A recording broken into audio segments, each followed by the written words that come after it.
Sam Harris went viral on social media here because he had some commentary on the current state of politics, but more importantly, the current state of the podcast world, the new media world, the Rogan sphere, if you will.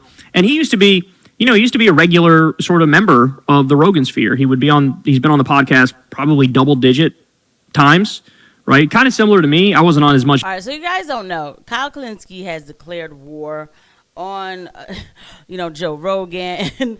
There is so much footage of Kyle Kulinski destroying Joe Rogan. Kyle Kulinski just he's had enough, because a lot of people are saying, and which is true, that Joe Rogan just dropped all his values and went with MAGA. Okay, let me not say the whole thing is true. We'll get back to what I mean is true. We'll put it that way. Right? But anyway, this is going to be Kyle Kulinski, who is covering Sam Harris, who is eviscerating, decimating, demolishing Joe Rogan. Let's get into it. As him, but I was on maybe 5 times or so on Rogan.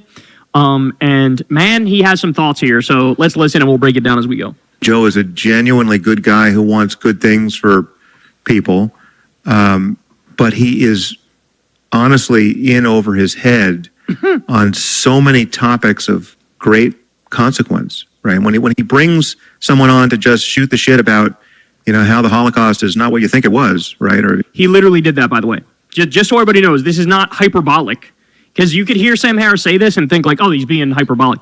No, he had on that guy Daryl Cooper, who literally did Nazi apologetics right to Rogan's face. So this is going to be the part of the show where you will see that I just don't think this is a big deal. I'm sorry. I just really don't.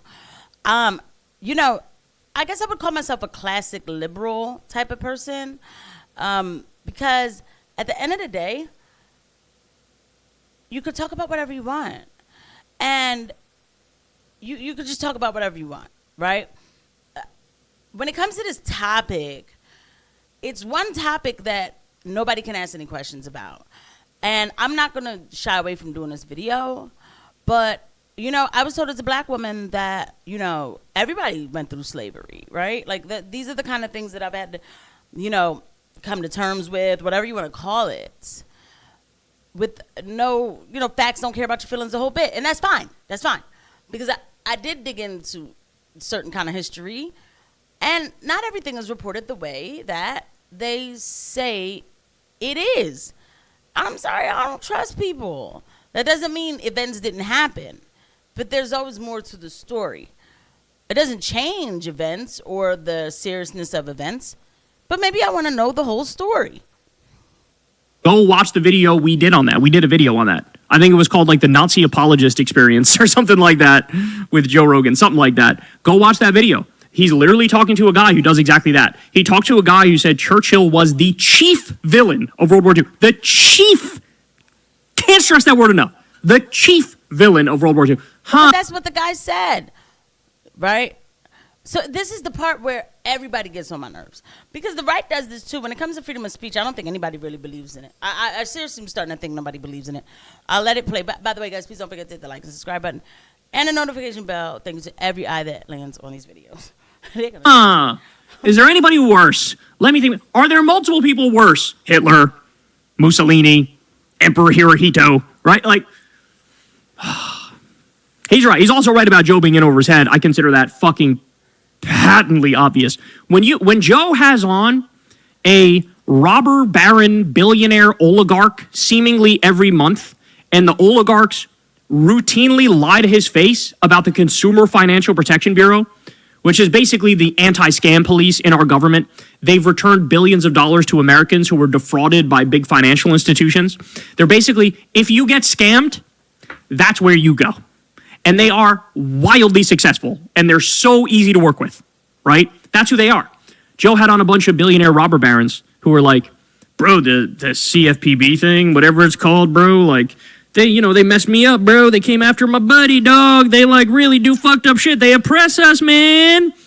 And that's how he's in over his head, because anybody worth a shit would immediately look up, what's the CFPB? What do they do? What's the evidence? Here, look through their history, etc. Couldn't do it, didn't do it.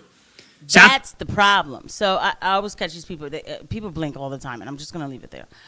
That's my issue. My issue is, look, and even having the robber baron there, right? Because Joe Rogan does have them there. My gosh, it started off with Gad Sad and Mark and Dries, and I saw Peter Thiel. I said, oh, forget it.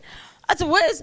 But again, it wasn't for me like, look, it's not like, oh, he shouldn't be talking to these people.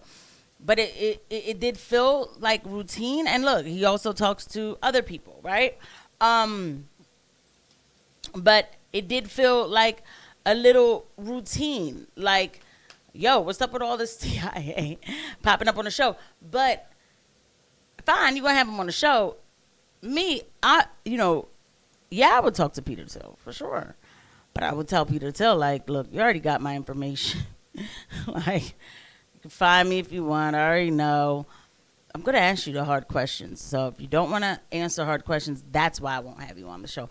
I will not have you on the show for you to spit your narrative. And then when I give you pushback about it, then you say, no, I won't talk about that, or, anything like that, or don't ask me this or don't ask me that, where I'm just sitting here nodding my head. No, then you can go on a corporate media to do that. Are we talking or are we talking? That's how I feel about it. So even the robber barons, yeah, they're always there, cool, but don't suck up to them. Grill them. Out there and let them lie. They kept saying to his face, oh, the CFPB debanks conservatives.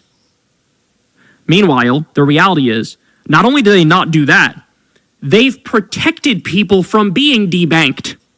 By the way, the Republicans wanted to legalize debanking. The people he fucking votes for and sucks off on a show on a regular basis. Okay, I'm getting ahead of myself. Let's let him continue. Maybe Churchill's the bad guy in World War II. Is that Tucker? Or he's got Dave Smith, being treated as an expert on Israel and Palestine and the history of that conflict and the. Okay, that's you just lost me, Sam Harris. Well, of course. I have so many criticisms of so many of the people Joe brings on the show and of Joe himself and of the shit they talk about. But one of the best parts is having Dave Smith on to keep Joe Rogan sane and grounded on the issue of Israel and Gaza.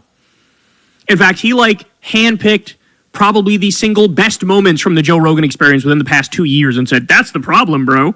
No, it's not. By the way, Dave Smith would cook Sam Harris on a debate about foreign policy, and like I did, and on a debate about Israel-Palestine. It wouldn't even be close.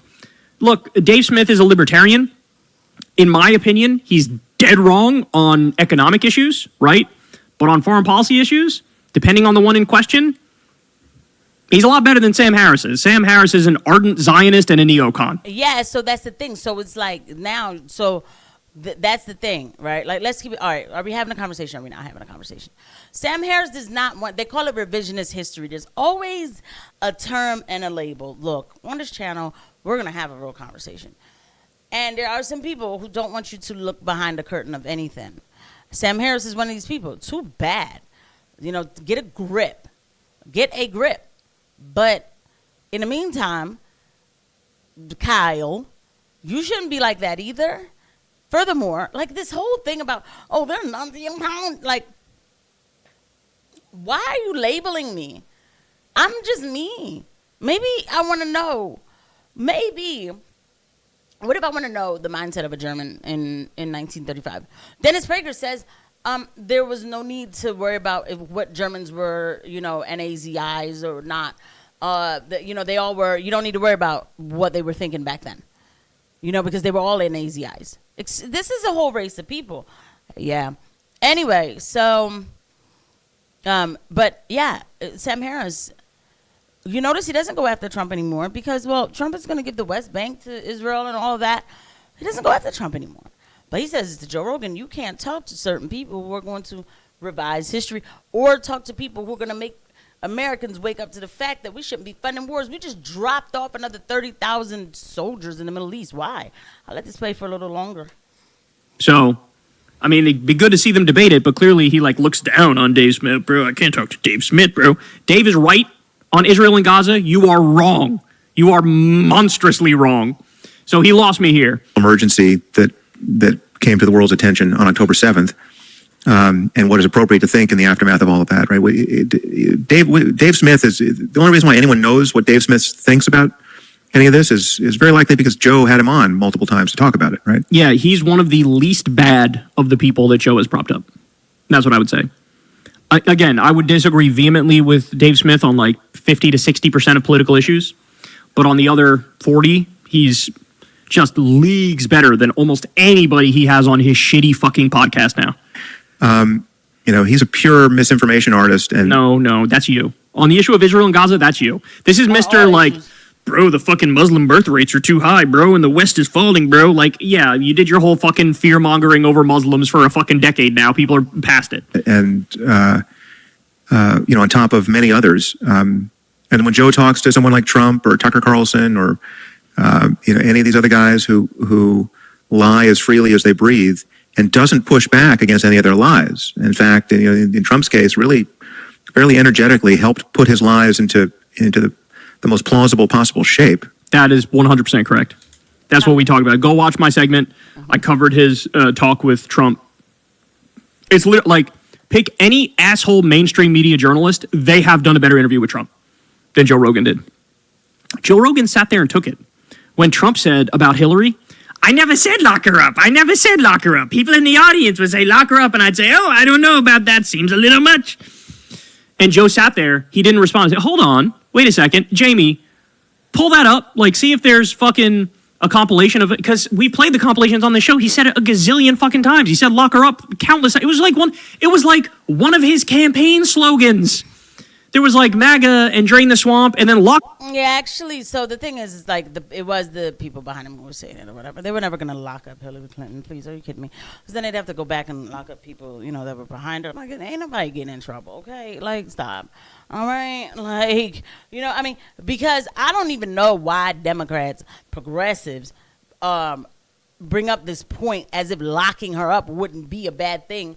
After she said, we saw, he died, about Muammar Gaddafi in Libya, okay? That alone, for me, these people are psychopaths. Like, bro, like, the whole, that right there was just too much simping for me. I'm disgusted, okay? We saw, he died. Excuse me, you freak? Okay, that's what Hillary said. These people will send your brothers and sisters to war for regime change. Good soldiers change out governments. Disgusting psychopaths that we have in this country. So no, if he would have locked her up, I actually wouldn't have cared. I'd have been like, oh, all right. But ain't nobody's doing nothing about it like that around here. So that's not a complaint to me. But some other complaints, yes. There was absolutely no question about the jab. I don't necessarily blame Trump all the way for the jab, but you could ask him a question. Since y'all talked about it all day long, you had everybody there, and now you got Trump there, and then now you don't ask him about it. Joe Rogan also said that in order for him to really interview Trump, he doesn't have the time that it would take to do the researching, the weeks it would take to prepare for an interview like that. But then all of a sudden, he did it, which is fine. For me, it was all a propaganda point, like, to move things. Now they're moving like corporate press out of the White House. They're bringing in podcasters, propaganda. So it was all part of the game, all part of the media hype. So that's what I call it. But yeah, I mean, now people are asking questions. Like Joe Rogan seems to be waking up about certain things. As far as Sam, but it doesn't matter. These people are already here. I do not look. It is what it is. Sam Harris, though, when he talks, I can't even stand looking at his face. I'm gonna keep it real with you.